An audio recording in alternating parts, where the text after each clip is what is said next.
Maayong buntag mga higala o mga kaigsunan diya sa Ginoo. Kini mao ang pirming adlaw sa atong pagpaambit sa maong mensahe sa Dios.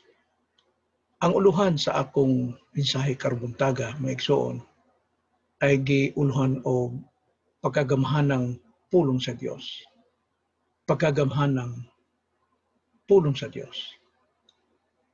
Sa kaadlaw, sa diha nga nagpahulay mi sa highway, kay tungod nag-overheat ang akong sasakyan, imparada mi sa daplin. Kung sa akong pagnaog sa maong sasakyan, namatikdan nako ang usa ka dako og baga kayong semento apan nabuak kini. Nabuak kini nga pagkabaga. So biduol ako niini akong gitan-aw unsay hinungdan nganumang nabuak man ni mura og hukad gikan sa ilawom. Pagkakita na ako sa duol, nakita nako ang punuan sa batilis. Sa Tagalog pa, ipil-ipil. Tungod sa usa ka liso sa batilis na mitubo dito sa ilawom sa yuta, pag gitib sa iyang kinabuhi, paggitib sa maong liso, iyag yung gisulod ang iyang kaugalingon dito sa semento o kini nabuak. Walay bili ang pagkabaga o pagkaligon sa bato, semento, tungod sa kinabuhi nga diha sa gamayng liso sa batilis. Mao kini ang hinungdan nga akong iwali ang uluhan natong pagkagamhanang pulong sa Dios, kay tungod ang pulong sa Dios labaw pa niini, usa lang ni ka paglarawan og unsa kagamhanan ang pulong sa Dios og ang pulong sa Dios nga mosulod sa kasing-kasing sa tao. Pagagkub-on gyud kining bato sa sala diha sulod sa kasing-kasing og mogitib gyud ang bag-ong kinabuhi diha kang Kristo. So karong buntaga, ang pagagamhanan sa pulong sa Dios atong tagaan og tumong tema. Unsa may tema natong angay masabtan nato sa gamhanang pulong sa Dios. Ang tema nato mao kini, unsa may timailhan nga gamhanan ang pulong sa Dios. Unsa may timailhan nga gamhanan ang pulong sa Dios. Atong pag-aablihan ang atong Biblia sa Ebanghelyo ni Juan. Ebanghelyo ni Juan, Kapitulo 1, og basahon nato ang versikulo 1 ngadto sa 3. Nagaingon mga igsoon. Sa sinugdan mauna ang pulong, og ang pulong uban sa Dios, og Dios ang pulong. Kini siya sa sinugdan uban sa Dios. Ang tanang mga butang nangahimo pinaagi kaniya, og niadtong mga nangahimo na, walay bisan usa nga nahimo nga dili pinaagi kaniya. Ginoo, kami nagaampo karong buntaga, imong pag-aablihan ang among mga kasing-kasing pinaagi sa gahom sa imong espiritu, kay tungod espiritual ang pagpasabot sa imong pulong, dili kini sa unudnon. Busalod ampo namo ang tabang sa balang espiritu nga imong mahatag kanamong kahayag diha sa kamatuoran, og kini mo tisok sa among kasing-kasing og mabuhi kining pulunga sa matag kasing-kasing sa usa. Mao kining among pag-ampo diha lamang sa ngalan sa Ginoong Hesukristo. Amen. So niining teksto nga atong gibasa mga igsuon, makita nato dinhi ang tulo ka timailhan nga ang pulong gamhanan. Primero, ang pulong gamhanan kay tungod siya mauna sa sinugdan. Ang pulong gamhanan kay tungod siya mauna sa sinugdan. Versikulo 1 sa atong teksto.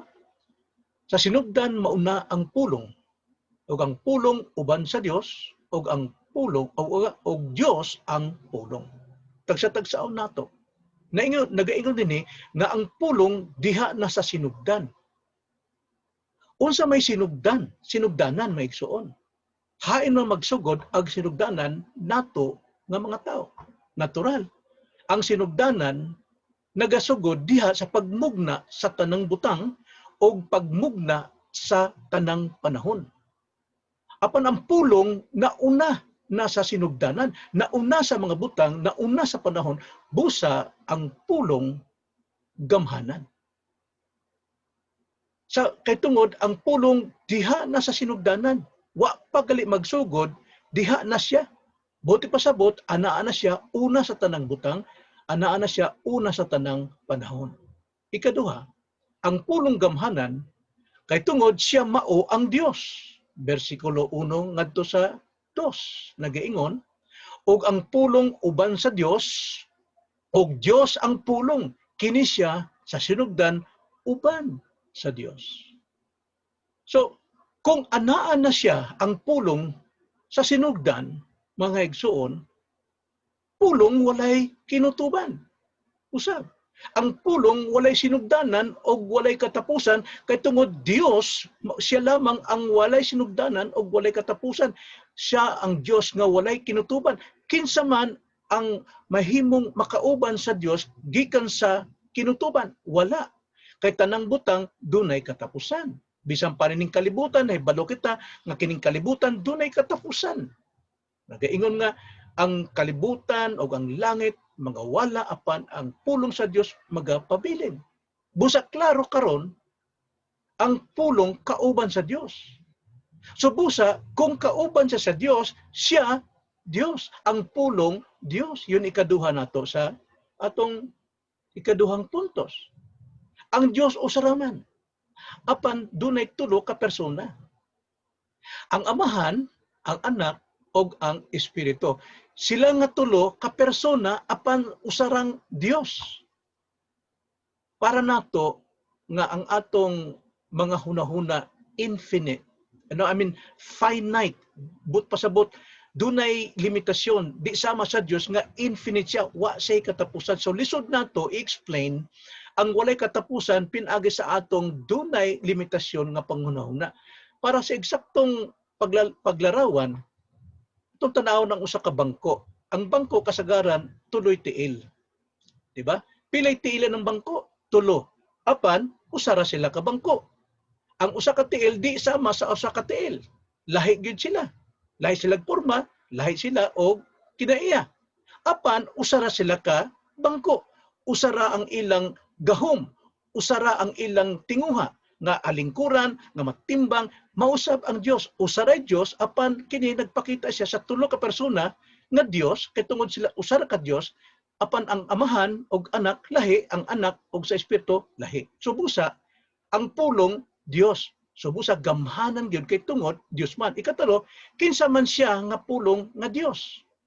Nagingon sa bersikulo 14, Juan 1:14, og ang pulong nahimong tao og ipon kanamo mipuyo siya nga puno sa grasya og sa kamatuoran og among nakita ang iyang himaya, ang himaya nga ingon sa pagkadawaton sa bugtong Anak gikan sa Amahan.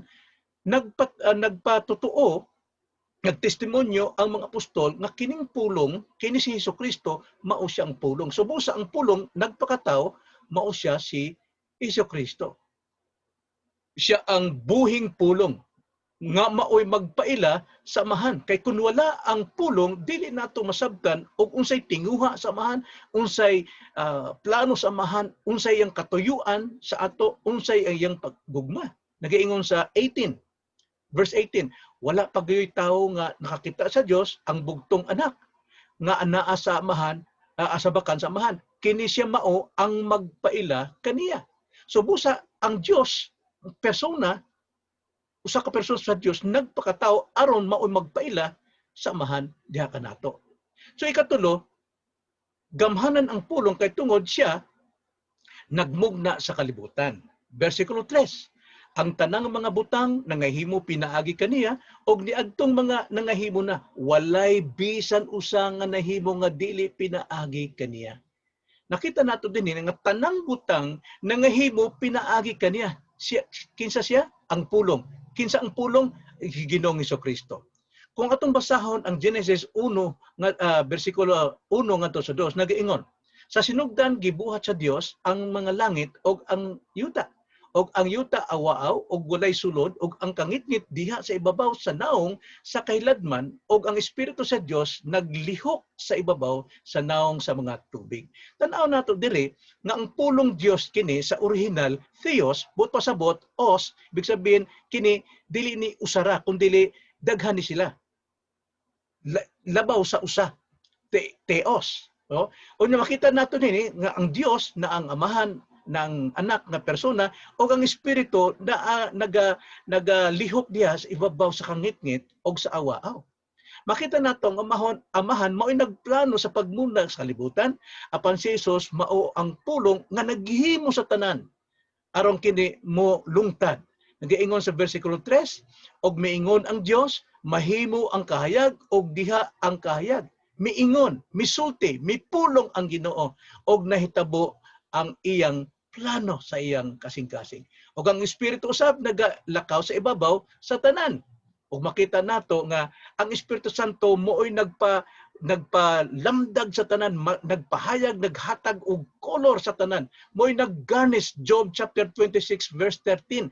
Nang Espiritu sa Dios ang ginhawa sa Dios, moo'y nagpahayag sa kalibutan na ang tanang kolor ng busay na ang mga alibangbang na mga langgam tungod sa lihok sa balang espiritu. So bisan sa pasaniadtong mga nangahimo na nagaingon ni sa Colossus 1:15 to 16, siya mao nga dagway sa dili makita nga Dios. Kinsa ang dagway sa dili makitang Dios? Si Kristo. Ang panganay sa tibuok nga kabuhatan. Di pasabot nga siya maoy panganay, no? Nga ambot pasabot panganay nga sama sa mga anak. Dili, kundi siya ang nauna sa tanan. Siya ang nauna sa tanang kabuhatan, no? Kay pinaagi kaniya gibuhat ang tanang mga butang diha sa langit og dinhi sa yuta, makita og dili makita, mga lingkuranan nga harianon o kagahom o pamunuan sa pagbulutan, ang tanang mga butang gibuhat pinaagi kaniya og alang kaniya. So nakita nato, walay butang nga wala mahimo pinaagi kaniya alang kaniya. So makita nato nga kining pulong mao si Ginoong si Kristo, usa ka Dios nga mo'y nagmugna ining kalibutan. So busa ang pulong nga si Jesucristo gamhanan sa mga gibuhat nga dili makita o sa mga makita. So makita nato gamhanan ang pulong. Nakita natong uluhan gamhanan ang pulong o atong tema unsa may karakteristik o timailhan nga gamhanan ng pulong. Gamhanan ng pulong kay tungod siya diha na sa sinugdan. Siya Dios og siya nagmugna nining kalibutan. Busa ang pulong, usara.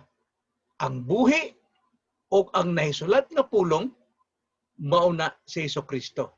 So sa atong pagpaminaw sa pulong ni Kristo, unsa may moabot ka nato? Romans 10:17, mao ang pagsalig. Mao ang faith. Faith cometh by hearing, hearing by the words of Christ. Mao ni ang maayong balita sa Dios nga gamhanan. Romans 1:16, kay wala ko igakaulaw ang maayong balita kay kini mao ang gahom sa Dios alang sa kaluwasan sa matag usa nga nagatuo sa Hudyo nga una sa tanan og ang unya sa mga Grisanhon. Kung ang pulong sa Dios takamugna nin kalibutan, di ka siya makamugna og bag-ong kinabuhi sa tao o bag-ong pagkatao. O kana ang gahom sa pulong sa Dios. Magampo ta maigsoon. Salamat Lord nining matahom nga kabuntagon nga nasaysay kanamo ang gahom sa pulong sa Dios. Siya diha na sa sinugdan, siya Dios og siya nagmugna ning kalibutan. Salamat Lord nga kini maoy among gipaminawan og ana diha magikan ang among pagtuo, pagsalig dili gikan sa istorya sa mga tao kundi istorya diha sa pulong sa Dios. Mo kining among pagampo diha lamang sa ngalan sa Ginoong Kristo. Amen.